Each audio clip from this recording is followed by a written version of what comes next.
योग दुर्योधन की आशंका को व्यक्त करता है। अतः देखना है कि भीष्म कौन सी सत्ता है जिस पर कौरव निर्भर करते हैं, तथा भीम कौन सी सत्ता है जिस पर दैवी संपद संपूर्ण पांडव निर्भर है।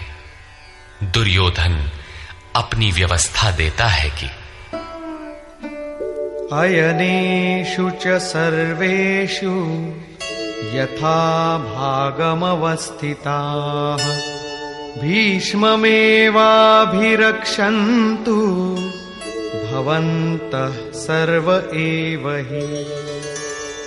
इसलिए सब मोर्चों पर अपनी अपनी जगह स्थित रहते हुए आप लोग सब के सब भीष्म की ही सब ओर से रक्षा करें।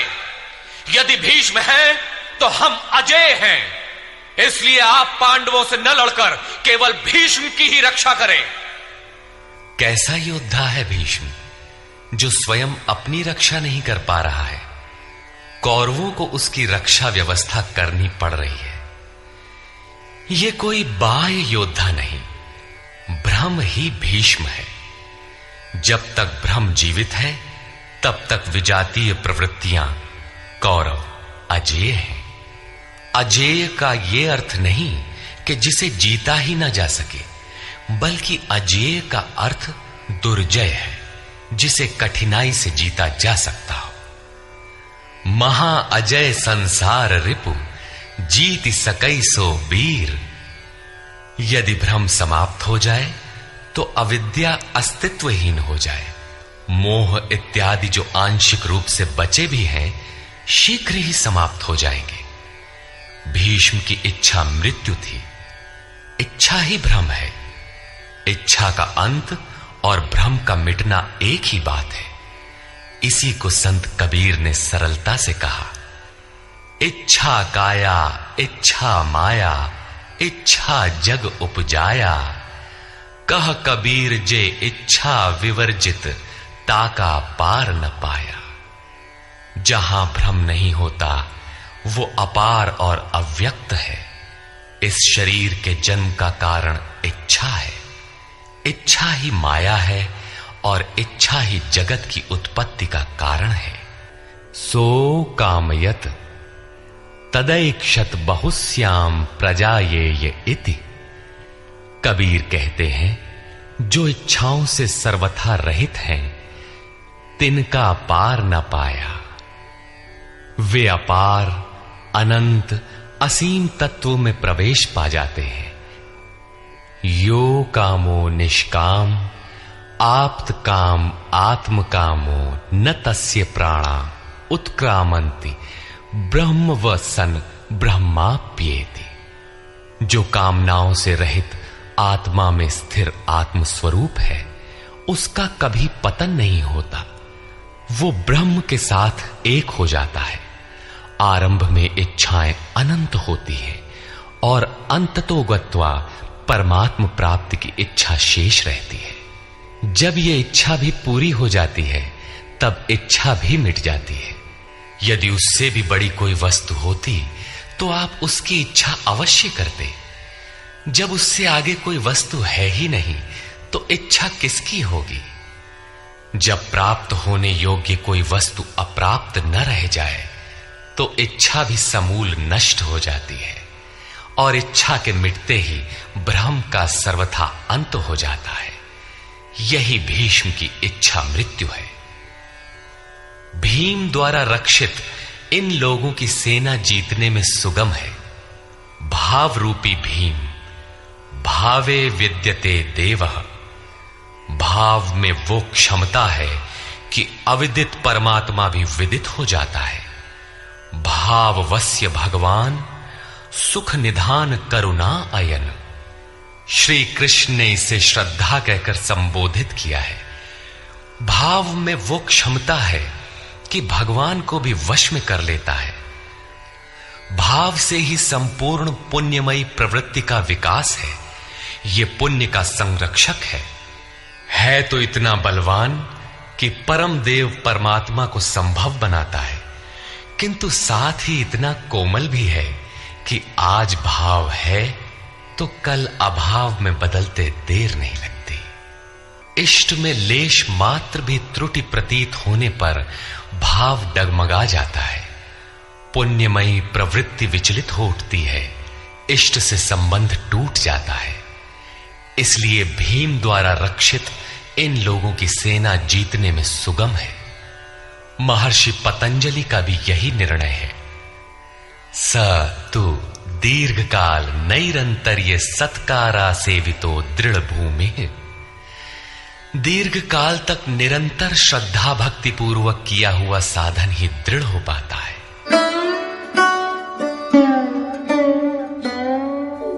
तस्य संजनयन् हर्षं कुरु वृद्धः पितामहः सिंहनादं विनद्योच्चैः शंखं दध्मौ प्रतापवान्।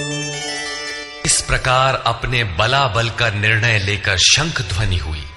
शंख ध्वनि पात्रों के पराक्रम की घोषणा है कि जीतने पर कौन सा पात्र आपको क्या देगा। कौरवों में वृद्ध प्रतापवान पितामह भीष्म ने उस दुर्योधन के हृदय में हर्ष उत्पन्न करते हुए उच्च स्वर से सिंहनाद के समान भयप्रद शंख बजाया। सिंह प्रकृति से भयावह पहलू का प्रतीक है। घोर जंगल के नीरव एकांत में शेर की दहाड़ कान में पड़ जाए तो रोंगटे खड़े हो जाएंगे, हृदय कांपने लगेगा। यद्यपि शेर आपसे मीलों दूर है। भय प्रकृति में होता है, परमात्मा में नहीं। वो तो अभय सत्ता है। भ्रम रूपी भीष्म यदि विजयी होता है तो प्रकृति के जिस भयारण्य में आप हैं उससे भी अधिक भय के आवरण में बांध देगा। भय की एक परत और बढ़ जाएगी, भय का आवरण घना हो उठेगा। ये भ्रम इसके अतिरिक्त और कुछ नहीं दे सकेगा। अतः प्रकृति से निवृत्ति ही गंतव्य का मार्ग है। संसार में प्रवृत्ति तो भवाटवी है, घोर अंधकार की छाया है।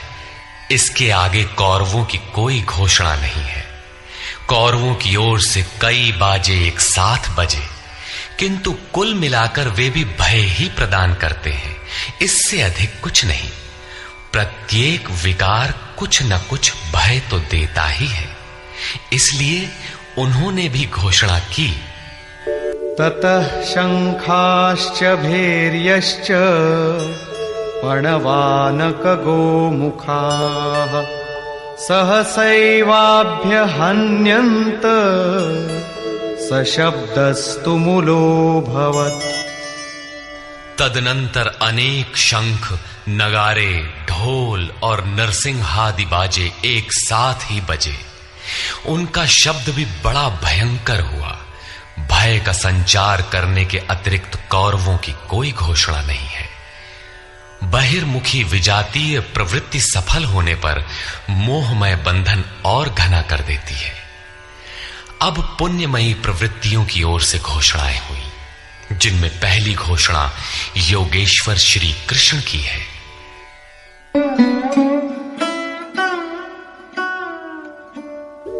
ततः श्वेतैर्हयैर्युक्ते महती स्यन्दने स्थितौ माधव पांडवश्चैव दिव्यौ शंखौ प्रदध्मतु।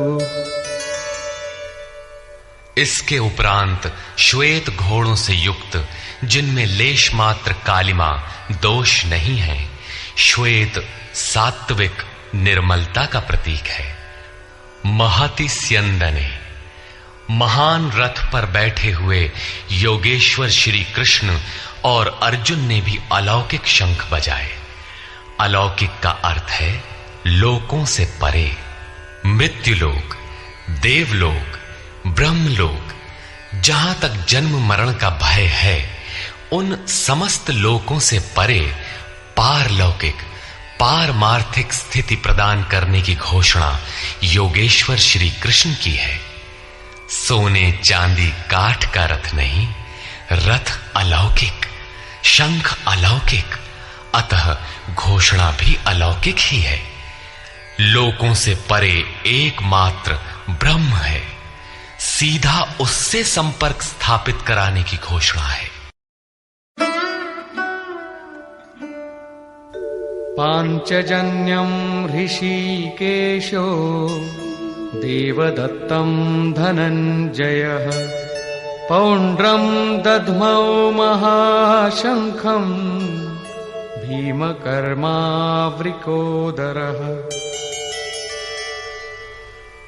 ऋषिकेशः, जो हृदय के सर्वस्व ज्ञाता है, उन कृष्ण ने 5 जन्य शंख बजाया।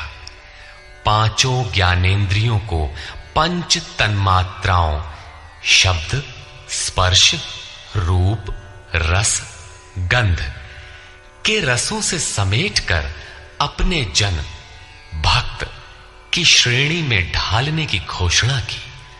विकराल रूप से बहकती हुई इंद्रियों को समेटकर उन्हें अपने सेवक की श्रेणी में खड़ा कर देना हृदय से प्रेरक सद्गुरु की देन है।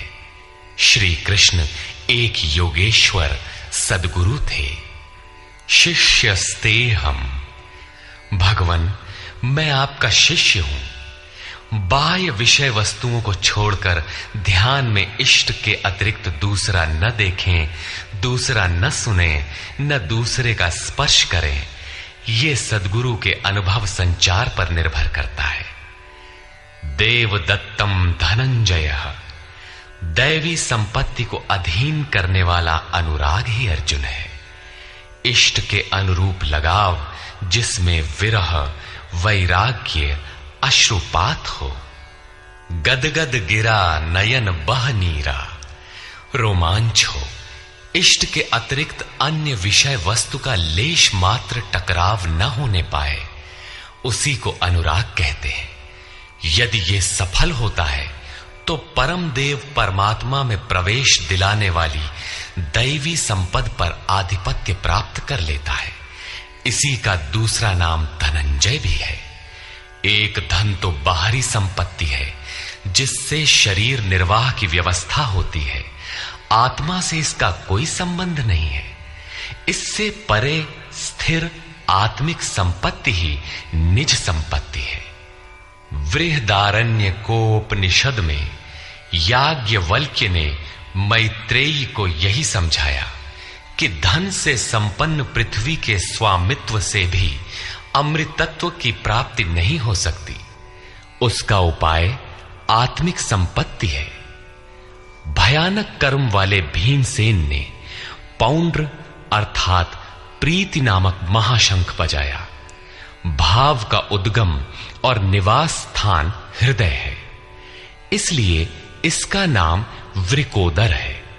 आपका भाव लगाव बच्चे में होता है, किंतु वस्तुतः वो लगाव आपके हृदय में है, जो बच्चे में जाकर मूर्त होता है।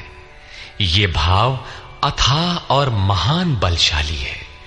उसने प्रीति नामक महाशंख बजाया।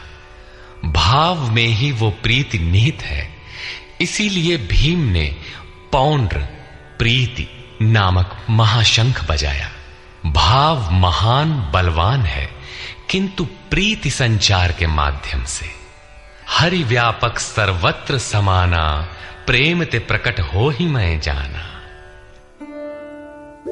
अनंत विजयम राजा कुंती पुत्रो युधिष्ठिरः नकुलः सहदेवश्च सुघोषमणिपुष्पकौ।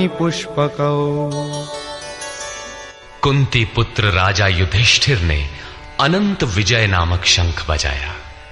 कर्तव्य रूपी कुंती और धर्म रूपी युधिष्ठिर। धर्म पर स्थिरता रहेगी तो अनंत विजयम अनंत परमात्मा में स्थिति दिलाएगा। युद्धे स्थिरः सह युधिष्ठिरः। प्रकृति पुरुष क्षेत्र क्षेत्रज्ञ के संघर्ष में स्थिर रहता है, महान दुख से भी विचलित नहीं होता। तो एक दिन जो अनंत है, जिसका अंत नहीं है, वो है परम तत्व परमात्मा, उस पर विजय दिला देता है। नियम रूपी नकुल ने सुघोष नामक शंख बजाया। ज्यों ज्यों नियम उन्नत होगा, अशुभ का शमन होता जाएगा, शुभ घोषित होता जाएगा। सत्संग रूपी सहदेव ने मणि पुष्पक शंख बजाया। मनीषियों ने प्रत्येक श्वास को बहुमूल्य मणि की संज्ञा दी है। हीरा जैसी श्वासा बातों में बीती जाए। एक सत्संग तो वो है जो आप सत्पुरुषों की वाणी से सुनते हैं, किंतु यथार्थ सत्संग आंतरिक है। श्री कृष्ण के अनुसार आत्मा ही सत्य है, सनातन है। चित्त सब ओर से सिमटकर आत्मा की संगत करने लगे, यही वास्तविक सत्संग है। ये सत्संग चिंतन, ध्यान और समाधि के अभ्यास से संपन्न होता है। ज्यों-ज्यों सत्य के सान्निध्य में सुरत टिकती जाएगी, त्यों-त्यों एक-एक श्वास पर नियंत्रण मिलता जाएगा। मन सहित इंद्रियों का निरोध होता जाएगा। जिस दिन सर्वथा निरोध होगा, वस्तु प्राप्त हो जाएगी। वाद्य यंत्रों की तरह चित्त का आत्मा के स्वर में स्वर मिलाकर संगत करना ही सत्संग है। बाह्य मणि कठोर है, किंतु श्वास मणि पुष्प से भी कोमल है। पुष्प तो विकसित होने या टूटने पर कुम्हलाता है, किंतु आप अगले श्वास तक जीवित रहने की गारंटी नहीं दे सकते। किंतु सत्संग सफल होने पर प्रत्येक श्वास पर नियंत्रण दिलाकर परम लक्ष्य की प्राप्ति करा देता है। इसके आगे पांडवों की कोई घोषणा नहीं है, किंतु प्रत्येक साधन कुछ न कुछ निर्मलता के पथ में दूरी तय करता है। आगे कहते हैं,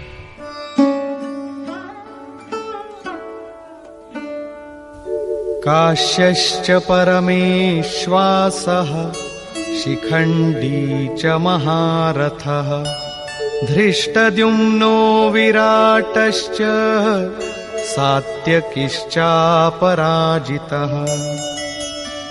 काया रूपी काशी।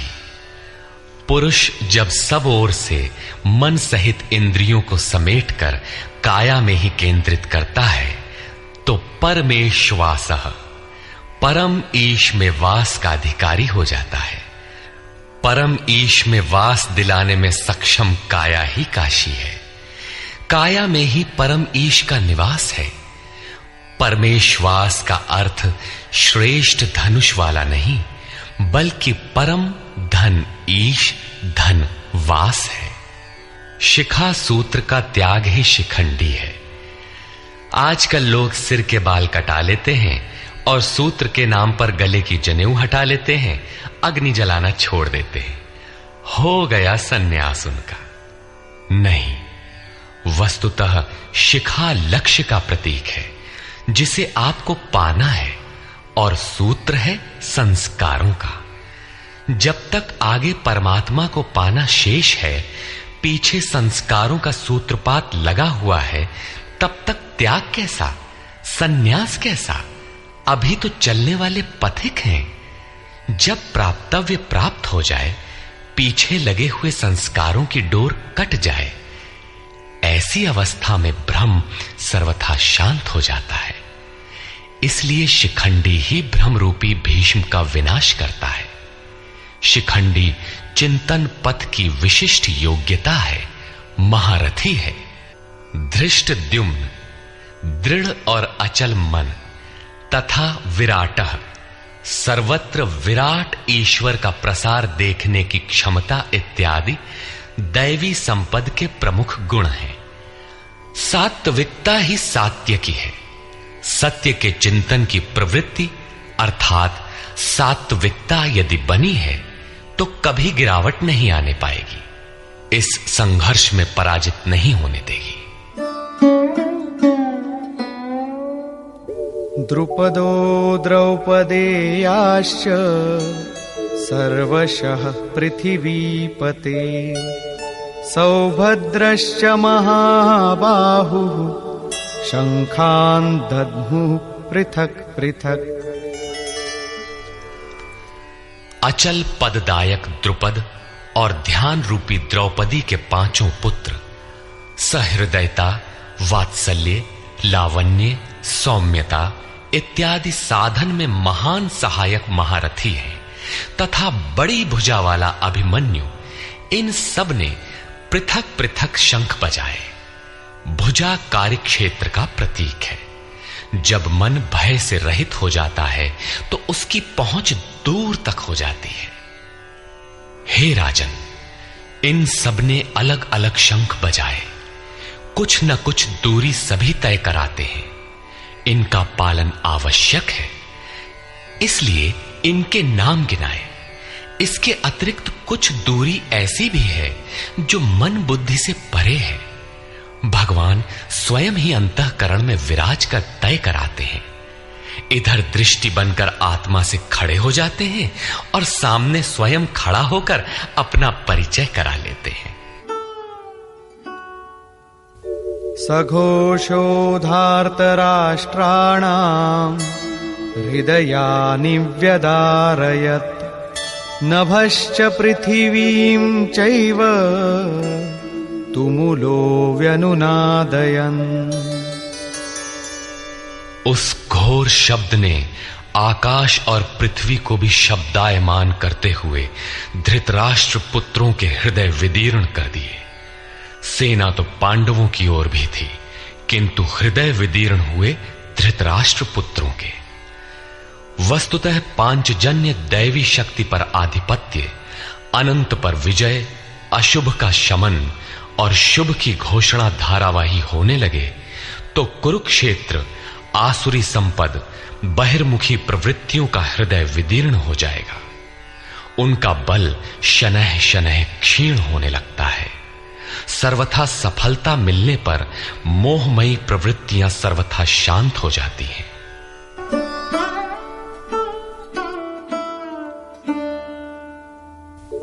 अथ व्यवस्थितान् दृष्ट्वा धार्तराष्ट्रान् कपिध्वजः प्रवृत्ते शस्त्रसम्पाते धनुरुद्यम्य पाण्डवः।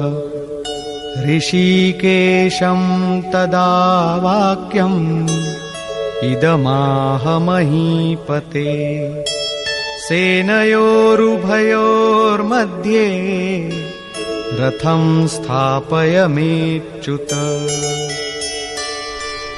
संयम रूपी संजय ने अज्ञान से आवृत मन को समझाया कि हे राजन, उसके उपरांत कपिध्वजः वैराग्य रूपी हनुमान, वैराग्य ही ध्वज है जिसका। ध्वज राष्ट्र का प्रतीक माना जाता है। कुछ लोग कहते हैं ध्वजा चंचल थी, इसलिए कपिध्वज कहा गया, किंतु नहीं। यहां कपि साधारण बंदर नहीं, स्वयं हनुमान थे, जिन्होंने मान अपमान का हनन किया था। सममान निरादर आदरहीन। प्रकृति की देखी सुनी वस्तुओं से, विषयों से राग का त्याग ही वैराग्य है। अतः वैराग्य ही जिसकी ध्वजा है, उस अर्जुन ने व्यवस्थित रूप से धृतराष्ट्र पुत्रों को खड़े देखकर शस्त्र चलने की तैयारी के समय धनुष उठाकर ऋषिकेशम, जो हृदय के सर्वस्व ज्ञाता है, उन योगेश्वर श्री कृष्ण से ये वचन कहा, हे अच्युत, जो कभी च्युत नहीं होता, मेरे रथ को दोनों सेनाओं के बीच खड़ा करिए। यहां सारथी को दिया गया आदेश नहीं, इष्ट सदगुरु से की गई प्रार्थना है। किस लिए खड़ा करें?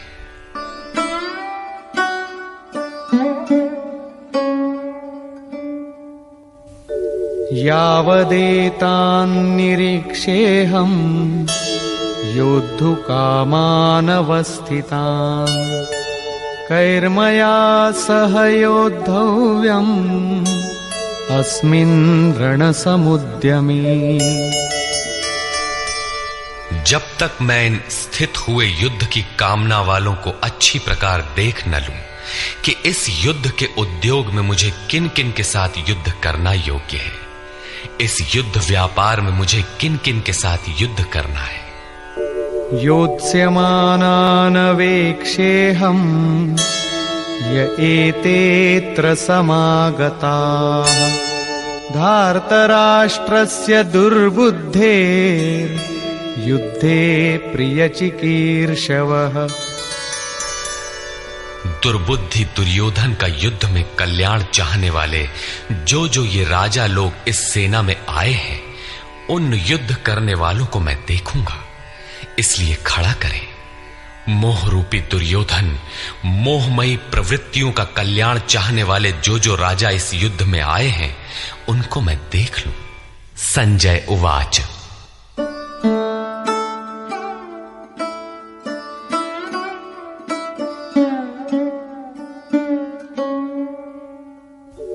एवमुक्तो ऋषिकेशो गुडाकेशेन भारत सेनयोरुभयोर्मध्ये स्थापयित्वा रथोत्तमम् भीष्मद्रोणप्रमुखतः सर्वेषां च महीक्षिताम् उवाच पार्थ पश्यैतान् समवेतान् कुरुनीति।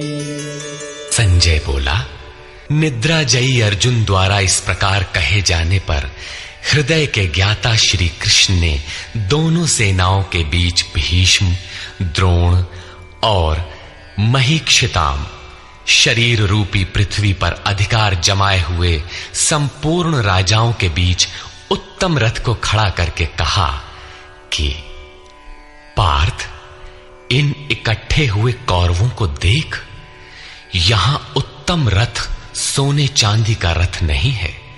संसार में उत्तम की परिभाषा नश्वर शरीर के प्रति अनुकूलता प्रतिकूलता से की जाती है। ये परिभाषा अपूर्ण है।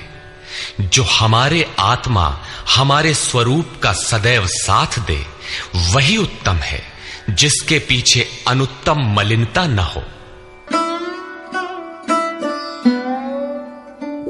तत्रापश्यत् स्थितान् पार्थः पितॄनथ पितामहान् आचार्यान् मातुलान् भ्रातॄन् पुत्रान् पौत्रान् सखींस्तथा श्वशुरान् सुहृदश्चैव सेनयोरुभयोरपि। इसके उपरांत अचूक लक्ष्य वाले पार्थिव शरीर को रथ बनाने वाले पार्थ ने उन दोनों सेनाओं में स्थित पिता के भाइयों को, पितामहों को, आचार्यों को, मामाओं को, भाइयों को, पुत्रों को, पौत्रों को, मित्रों को, श्वसुरों को और सुहृदों को देखा। दोनों सेनाओं में अर्जुन को केवल अपना परिवार, मामा का परिवार, ससुराल का परिवार, सुहृद और गुरुजन दिखाई पड़े। प्रचलित गणना के अनुसार 18 अक्षौहिणी 2.5-3 अरब के लगभग होता है, जो आज के विश्व की जनसंख्या के समकक्ष है। इतने मात्र के लिए यदा कदा विश्व स्तर पर आवास खाद्य समस्या बन जाती है। इतना बड़ा जन समूह अर्जुन के 3-4 रिश्तेदारों का परिवार मात्र था। क्या इतना बड़ा भी किसी का परिवार होता है? कदापि नहीं। ये हृदय देश का चित्रण है। तान् समीक्ष्य स कौन्तेयः सर्वान् बन्धूनवस्थितान् कृपया परयाविष्टो विषीदन्निदमब्रवीत्। इस प्रकार खड़े हुए उन संपूर्ण बंधुओं को देखकर अत्यंत करुणा से आवृत वो कुंती पुत्र अर्जुन शोक करता हुआ बोला। अर्जुन उवाच।